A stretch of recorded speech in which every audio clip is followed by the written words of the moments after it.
Welcome to another episode of Sal Silvester on the Future of Leadership. I am Sal Silvester, founder and CEO of 512 Solutions, where we help growth-minded leaders and teams elevate their performance at work. Welcome to season 8. I'm calling this season the transformation season because there's just so much that's happening around us, from changes as a result of AI and technology disruption and workplace expectations that are changing. Things are changing faster than ever, I think, than at any other point in human history. And as we're going through this as leaders, the question we should be asking ourselves is, how do I scale my leadership at the same pace of change that's happening around me? How do I stay grounded while performing at my highest level? Now, most change efforts talk about strategy, structure, and skills, but almost no one talks about what happens inside the leader: the pressure, the fear, the isolation, the identity shifts, and how that impacts the leader themselves and people around them. And that's why I'm excited about today's guest, Melissa Doman. Mel, as she goes by, is an organizational psychologist, a formal mental health therapist, and she's the founder of the Workplace Mental Health Model. And she's worked with a number of industries and global companies, ranging from Google to Progressive to Estee Lauder, Microsoft, Salesforce, and more. She's a LinkedIn top 10 voice on mental health. She's the author of a few books. To her newest book, called The Cornered Office: Why We Need to Talk About Leadership Mental Health, is being released in February 2026. So just a few weeks or maybe a couple months ago from when this is airing. It's grounded in research and lived experience. She is a direct speaker. She'll talk to you directly. She's got a lot to say, and this is a really fun interview. So let's go out to my conversation with Melissa Doman now. Mel, welcome to the show. Thank you so much for having me. I've been looking forward to it. I am too, and I'm excited as we get into this conversation to hear about your book that, by the time this episode released, will already have been launched, Cornered Office. So excited to hear more about that today. But I wanted to jump in. You started your work as a therapist, and now you work with global companies. Mhm. Um, what did you see, whether it was in therapy or in corporate boardrooms, that made you say, look, we have to talk differently about mental health at work? I will never forget the day when it literally changed for me. This was back in 2013, where I was standing in my office. I was in group practice at the time, and I was looking out the window, and I was like, this is not doing enough. I'm only talking with one person at a time, small group at a time. All of my clients had two things in common. They felt they couldn't talk about their mental health in the workplace, and most of them felt their workplaces were torturing them. Mm, So I thought, well, let me try and make an impact at the source. So I got out of clinical work and I got into very, traditional industrial organizational psychology. And I thought, okay, let me see if I can help people share their toys a bit better in the workplace and use some better language, try not to bring their outside baggage into the workplace, things like that. Let me see if I can make an impact. But then when I started talking about mental health, people would proverbially hiss at me. mm, And I was like, guys, this doesn't have to be weird. Like, why is there this resistance to talking about mental health? And then fast forward to when my husband and I are living in London, and I was on a leadership and employee development contract at a company, like a 9-month contract term. hmm. And they were like, hey, you used to be a therapist. Could you do a mental health awareness campaign for us? I was like, yes, I can. And normally they had maybe a dozen people come to their workshops. 75 people came. Wow. And I was like, okay, I think the market is telling me it might be ready for something like this. So let me follow this path. And so from there, it just exploded because everybody was saying, well, we want to talk about this. We're afraid to. We don't know how. And so then it just kind of clicked for me. I was like, people spend so much of their lives at work and with people they work with. It is so tough out in the world and it's so Mm, tough in our heads. Like we have to learn how to be able to talk to each other without this unjustified fear of being penalized for that. Now, this is still not the world we live in. There's still lots of people who fuck this up. Mm-hmm. And I just can't sit quietly and let that keep happening Yeah. because we all have mental health, literally, biologically. So why not be able to talk about that constructively so people can get the help they need and not Yeah. take it out on each other? Mm. Feels kind of logical to me. Yeah. Yeah. It's so interesting. So what came up for me as I hear you talking is I spent 17 years on the mountain rescue team as a volunteer, kind of like volunteer firefighting, but for mountain rescue out here in Very cool. Colorado. Yeah, and you're in Colorado, so you can understand that as well. Yes. And sort of toward the end of that, we started talking very publicly as a team of there's 60 people on the team or so about sort of the mental health implications of like being on these rescues and seeing the trauma that we would see Oh, and yeah. having these experiences. But it really took a lot of vulnerability to for people to put themselves out there and a lot of leadership for the leaders to start those Hmm. conversations. I'm curious, Yeah. like, what are some of the misconceptions you see that leaders have about mental health in the workplace? You know, I think there are misconceptions that go both ways. Mm. Misconceptions about their team members and also misconceptions about themselves. So, when it comes to the misconception of team members, I think that there more often than I would like to admit, there is a false correlation between mental health and performance. Oh, Now, interesting. people can have mental health issues that affect their performance. Absolutely, that happens. Like when people get burned out, they can't perform. This is not rocket science. However, there are these misinformed correlations Hmm. between ongoing mental health issues and also neurodivergence, even though that's not a mental illness, it's just a brain type, Right. and performance, where they assume, oh, if this person's struggling with anxiety, depression, ADHD, that they're not going to be able to do the job. Now, in some cases, in some functions, of course that's true. There are certain types of roles that don't lend themselves to those kinds of psychological variations. But generally speaking, it doesn't have an effect. And so I'm consistently talking with leaders about not making assumptions that just because someone's talking about their struggles doesn't mean they Right. can't do the job.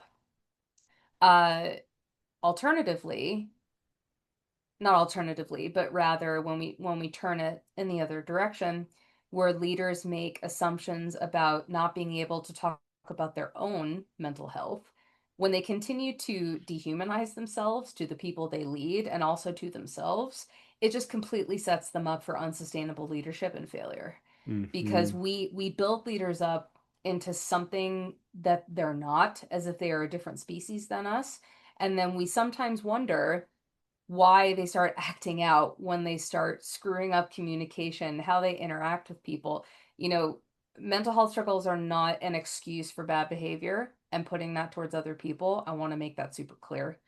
However, we do have to ask ourselves based on how we treat leaders, it makes you wonder, are there some of them that could have taken a different path if they were told that they could talk about struggle concurrently with success without fear of having their credibility questioned? Yeah. Just a thought. Yeah. I think it's really powerful when a leader stands up in front of other people and says, I'm working on this, whatever this is, whether Hmm. it's a leadership development behavior or something about their mental health. I think it then that vulnerability, I think it actually makes them be more trustworthy, more human, come across as a stronger leader. I agree with you. I wish everyone agreed with us. Mm-hmm. Unfortunately, Mm-hmm. they don't, and some Yep. people are wrong. Yeah. So there are many occasions where people in leadership, when they make those sorts of disclosures, it's weaponized against them. Yeah. And it's absurd, because and I while I don't agree with it, I understand it because when people look to leaders for guidance, stoicism, consistency. If you even think about like Cialdini's laws of influence, it doesn't have talking about mental health struggles in there. Not at Hmm. all. It's Right. law of social proof and authority and consistency and all these sorts of things. So, yes, talking about mental health as a leader shows you're emotionally intelligent, you're Hmm. self-aware, you try to self-manage, you try to be socially aware. These are good things, but there's some people that see disclosures from leadership wrongfully as a sign of weakness or being not trustworthy. Yeah. We have a serious narrative problem. Hmm. Yeah, we often, I mean, maybe back to your original point here, we often think about leaders as if they are immune to Uh-huh. change and fear and doubt and uncertainty. Hmm. And we're not. We have the same emotions and experiences as everyone else. And as we're thinking about helping others navigate Hmm. some of that challenge and chaos and complexity, we have to think about ourselves as well and how do we get through it. What I find so interesting is leaders were not always leaders, right? At Right. some point, they Right. were individual contributors. At some Yeah. point, they were students. At some point, they were children. And then because of if I can let my teeny tiny nihilist come out for a minute, every job, every service, every good, every industry, every company is human created, correct? 100%. Inclusive of job titles, correct? Mm-hmm. So I find it comical that from all of these human created concepts and structures and social norms by the same species that we treat leaders as if their emotional health needs are different Yeah. in or that they should be non-existent. So, may I tell you something very interesting that I found in the research for this book? I'd love to hear. So, I feel when you're going to make an argument that it should not be your own voice, you should come, as the kids say, come with receipts. So, there's something like 140 sources in the book, 20 qualitative interviews, because I'm just a vessel for the information. So, I found something, and this is real, called the Leadership, Wellbeing, and Mental Illness Prototypes. And what those said are, and I quote, that people naturally assume that leaders enjoy better mental health and less mental illness based on their Mm. position Oh, interesting. because of power, visibility, and money. Yeah. And Eh, yeah, I'm just gonna no, let go that ahead. sit there Keep for a going. minute. No, Yeah, I I just, and I'm yeah. curious, like, is that is that true? Is it I would have thought quite the opposite because I think about how much a leader holds and the level of I so maybe they know. get paid more, but they're also holding a lot more stress and there's a lot more maybe more accountability and more consequence to big decisions that they're making. It doesn't change human nature and the mental representations we create Hmm. of people in a position of power. If you think about the sociological biases surrounding an assignment of power, people naturally assume that when someone can lead and direct others, that they are less likely to experience emotional strain because people don't understand that emotional strain can coexist with leadership abilities. Hmm. Emotional distress coexists with Right. leadership abilities Yeah. because I went into like all the sociological theory in the book. I was writing to the reader. I was like, I hope you don't mind me digging out my bachelor's degree for a minute, Nice. um, which is in sociology and communications, but it's all true. I mean, I spoke to someone when I was writing the manuscript and I explained the central thesis of the book, and it triggered them because then it just brought up all the leaders who let them down throughout their careers. Hmm. And you know, those are valid to them, but I, in my inside voice, was like, thank you for proving my point. Right. That you hold this Right. mental representation of anybody in a leadership position, and it's us versus them. Yeah. So, That's super interesting. When you when I think about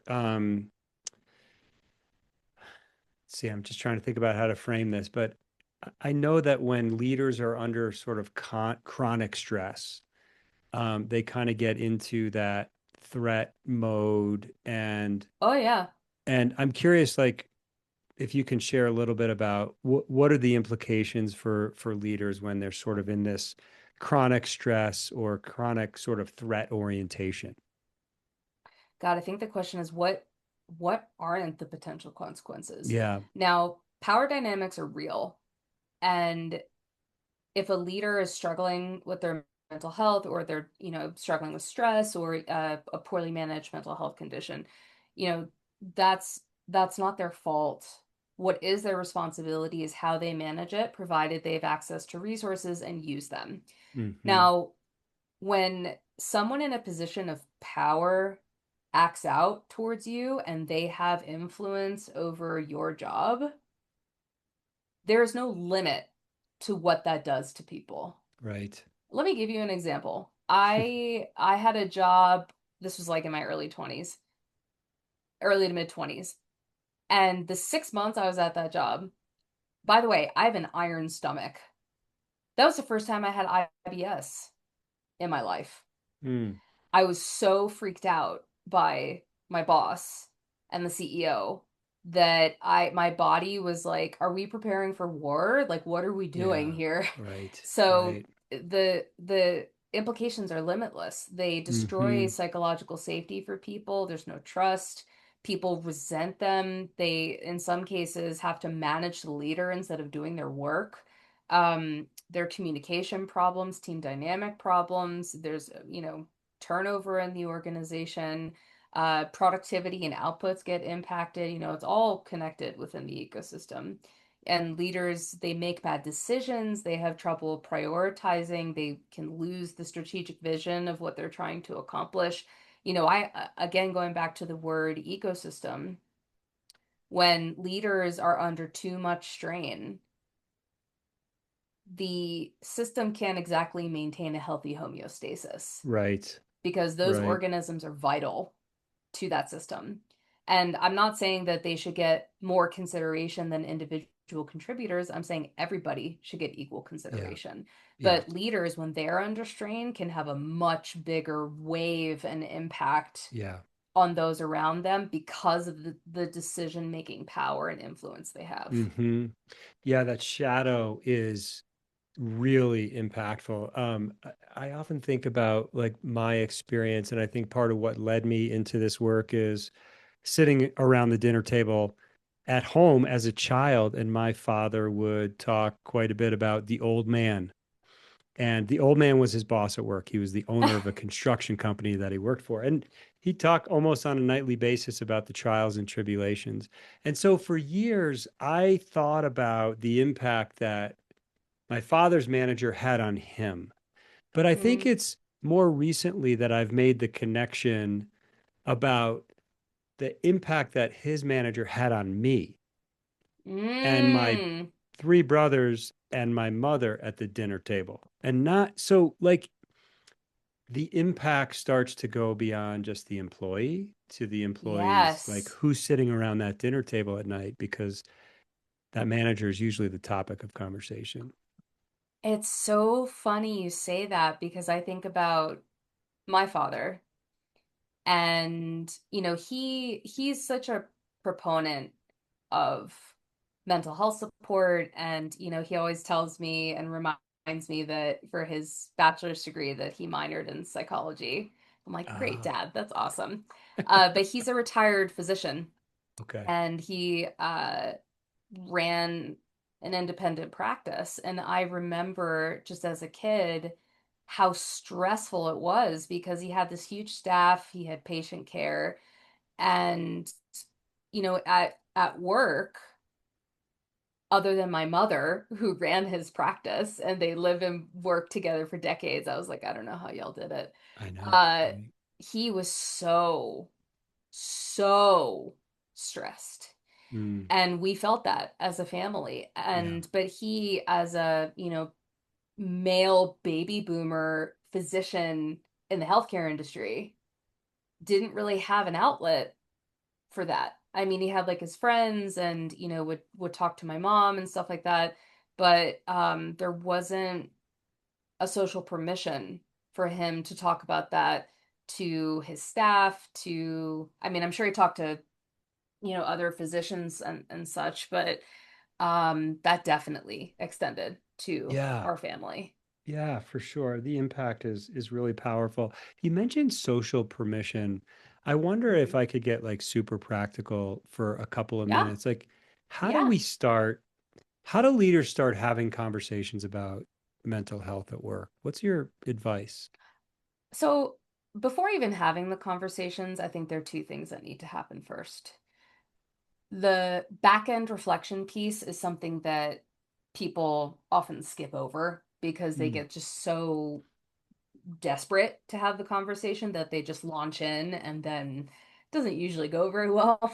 So I think that if they want to start having that conversation at work, whether they want to talk about their own, whether they want to support team members, you got to start with why. If we haven't been mm, talking about this as a team, why is that? If I'm going to start bringing this up as a leader, whether it's myself, whether it's supporting the team, what do I want us to get out of these conversations? What is the purpose of bringing it up? How am I going to contribute? How am I asking them to contribute? What are the boundaries we're going to set around these mm-hmm. conversations? Oh, What nice. do Yeah. what do I oh, there have to be boundaries. There's some conversations in the workplace that don't belong there, and there are Right. other ones that do because those people are not trained to deal with certain aspects Right. of mental health because they're not clinical professionals. Yeah. But it doesn't mean we can't talk about emotions and experiences and Mm-hmm. struggles. Mm-hmm. There's no we why not? Right. The feeling wheel from Gloria Wilcox shows us that we're pre-programmed with the dozens of emotions right out of the box. None of them are clinical. It's just what it Mm, is to be human. mm-hmm. So I think it's really setting up that framework of if I'm going to talk about this, why, what are the outcomes, etc. If we hit roadblocks, how are we going to address those through teachable Yeah. moments as opposed to batting someone over the head and being like, listen, you ignorant schmuck. We're not going to Mm-hmm. do stuff like that. Um, but also being clear around the purpose of the shift. So if there hasn't been conversations, you can't just jump right in. Right. So let's say you want to start talking about it as a team. Something simple is like, hey, I realize we don't really talk about mental health or like what we go through, and I realize that's very personal for each of you. I don't want to be too prescriptive, but I do want to feel like we can be honest with each other if we're struggling. So we can show up for each other, so we can suggest resources, stuff like that. Not trying to create a kumbaya circle, but just not trying to make conversations about how we feel weird. Mm-hmm. It could be as simple as that. And then really getting people's input, like what would helpful conversations around this look like? Understanding you can't be everything to everybody. Right. And coming up with some team values around that, Nice. being non-judgmental, honoring confidentiality, making sure that if you're going to talk about your struggle, you're also going to talk about how you're going to manage it. We're Mm. not just like putting conversations into an abyss with no outcomes. Oh, interesting. So Yeah. that's something a lot of people tend to forget is they're very strong in the self-awareness part of emotional intelligence, but not the self-management. Right. And we're not doing that. We're doing Yeah. both. Yeah. So that would be where it would start is we're not trying to create excuses for bad behavior. We're just trying to create space for conversations reasonably when people need them so we can better connect with each other and so people can get resources because Yeah. it'll avoid a lot of unproductive conflict, bad communication, people going out on sick leave for stress. I mean, all the data is there. This is not new. Mm-hmm. So I would start with that back end reflection Nice. before jumping into any Yeah. conversation. So then you're not just like randomly surprising people by asking probing questions about mental health that Oh my might not even be God. appropriate. Yeah. Oh, and some people, depending on how they are verbally probed, Yeah. that can end up in like just really murky legal water. And that's another reason that I partnered with an employment attorney and she is hysterical. Love her. We created a mental health legal compliance program because I cannot tell you the number of companies who don't know what the ADA is, the Mm. Americans with Disabilities Act. They don't know how to be compliant around talking about mental health in the workplace. They Right. don't know what they can say and not say. And I go, Interesting. the solution for that is learning. Right. So we have a program where we teach HR managers and leaders legal compliance around having these conversations so you know the boundaries you're not supposed to cross. Mm-hmm. Yep. Not knowing is not a reasonable excuse. Yeah. Yeah, I love the framework there. Like you're setting the scene and then you're involving people.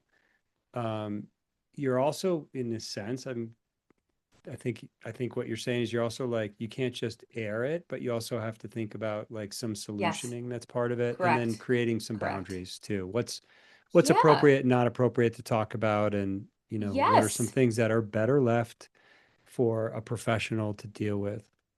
Like if someone feels they need medication for clinical depression, talking to your boss isn't the right thing. Yeah, right. You ask your HR person like, "Hey, what are our behavioral health benefits? I need some help." Mm-hmm. Yeah, Like you can't expect people to be something for you that they are not and that they're not trained to be. yeah, yeah. So, and there are so many ways that these conversations can go sideways. That's why I just feel that, education is the way. Understand what we're talking about, the purpose of the conversation in the workplace, and what isn't the purpose, how Mm-hmm. to approach the conversation, both listening and disclosing, and also knowing how to escalate when shit hits the fan, because Right. sometimes it does. Yeah, yeah. Know I your was, rights, know the law. yeah. I was just working with a leadership team yesterday, and teams just growing this really amazing business. But on this 8-person leadership team, one person's sister just passed away 2 weeks Oh. ago, Mm, and one person's father is in hospice. And mm, so you can imagine like these emotions are very raw for these two yeah. leaders out of 8 people on this team. So imagine Yeah. like part of these conversations too is just to have some empathy and compassion for people, and just to Yes. make space for people to experience maybe an emotion that comes up unexpectedly at work. And not offering a silver lining they didn't ask for. Mm, Sometimes people just need to be in a feeling. yeah, And a lot of people think that good help looks like fixing or ushering them on to a more positive feeling. right. That's not what that looks like. Yeah, People just need to be told it's okay to feel this way. yeah, How can I help? Do you want yeah, help? yeah. And most people will go a lifetime without being asked those questions Hmm. because we're taught that good help looks like fixing, and we're taught Yeah, that good help looks like look on the bright side yeah, or other platitudes that I don't feel like mentioning. yeah. Right. But Yeah. yeah, it's last time I checked, it's one brain and one body that does work Hmm. and life. Yeah. So maybe we Work stop and life. pretending like compartmentalization 100% of the time is a healthy thing. Yeah. I'm Yeah. sorry, a professional thing. Right. Yeah. I think they both, our work and home life inform each other. And I don't know. I think there has Mhm. to be some space for those two places to overlap. They're integrated. That's Yeah. why I don't talk about work-life balance. It's Yes. work-life integration. Yeah. Agreed. And I think that when people say silly things, especially for leaders who are talking about their own struggles, now I'm sure, as you can tell, I'm a little more bold than most. What So gave that away? I don't know. What gave it away? I don't know. But I think that it comes down to inviting a conversation. Yeah. So let's say that I was talking about, I'm feeling kind of down recently because so and so is sick, whatever. And you said something like inappropriate, dismissive, whatever it was. Not that you ever would, right, Sal? Oh, I would never do that. Never in a million years. But then instead of me being like, well, that was a rude thing to say, which doesn't help anything, it's something like, I'm going through something that is objectively horrible, and it's healthy that I'm talking about it. Yeah. If that makes you uncomfortable, I'm not going to hold that. But if you're not going to say something that's helpful for me, I'd appreciate if you say nothing. And I'd like to understand why you think me talking about this is not okay. Mm-hmm. Mm-hmm. Usually people's buttholes shrink up when someone Mm-hmm. says something like that to them Right. because you're not name calling, you're not being dismissive, you're not doing anything that's not mature and reasonable. You're saying what's happening, why it's happening, what you need and what you don't need. Yeah. And people don't like to be held Mm-hmm. accountable sometimes. That's Yeah. uncomfortable.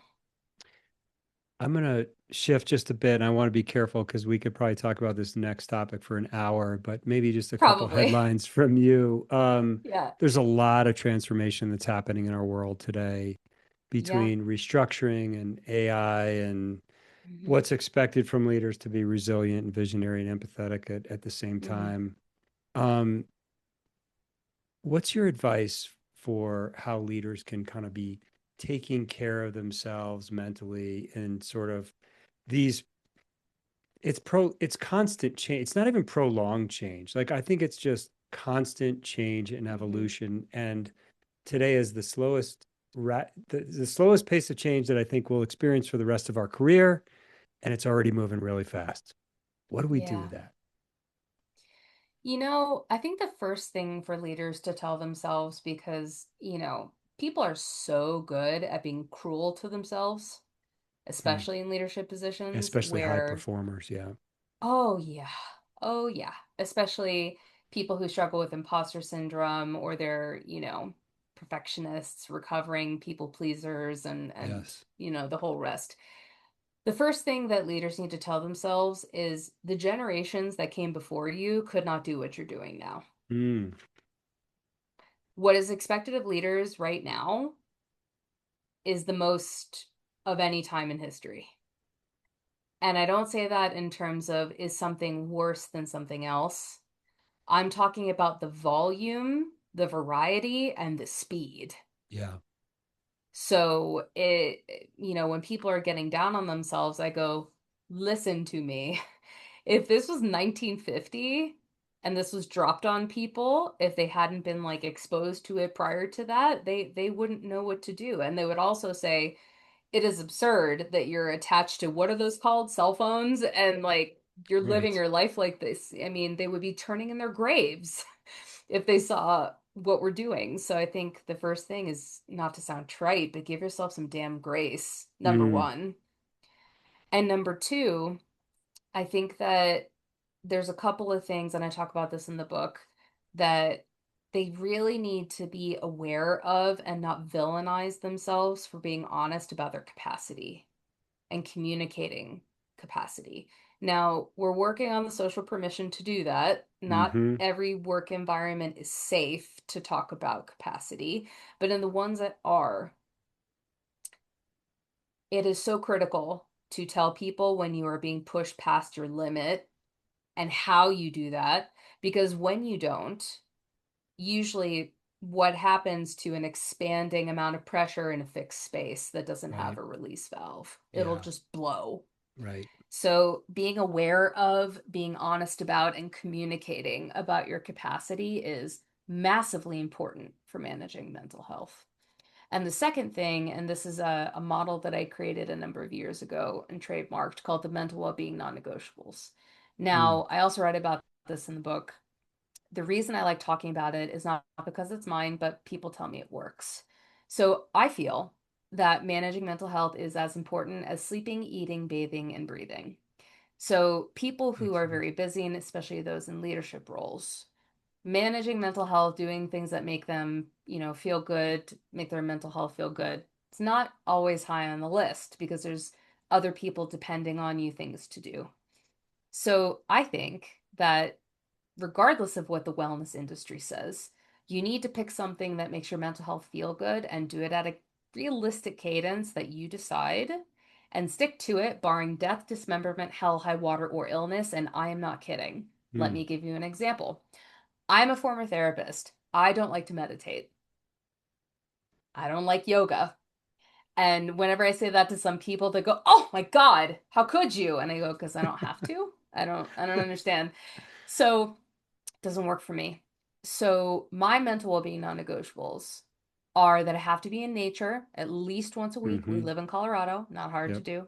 Nice. Play with my dogs every night, even though they treat me like a personal jungle gym and I'm just riddled with bruises. Has to be every night. And then the third one is salsa dancing.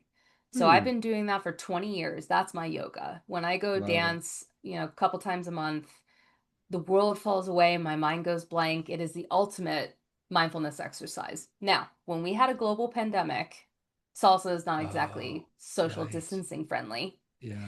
So I was like, well, I have hardwood floors, a mostly willing husband, and salsa music, and that will have to do. Mm. And it did for like 18 months. And then I've had 3 surgeries on my left leg. It's basically decorative now. Mm. So every time I had a leg surgery and I was on like crutches or one of those like knee zoomy things, my husband would put on salsa music in our house and I would just be like gyrating or like, zooming around on that knee thing around the house. Otherwise, I would lose my mind.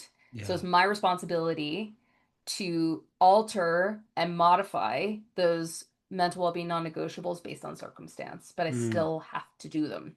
Yeah.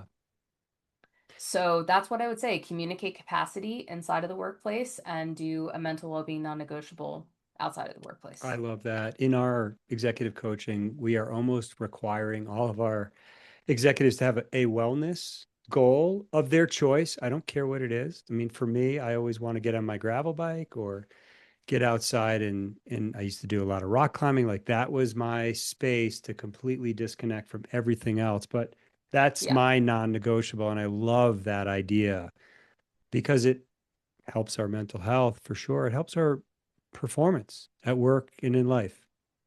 And it could be anything. There's no wrong answer. As long as it doesn't bring harm to yourself or others, do it.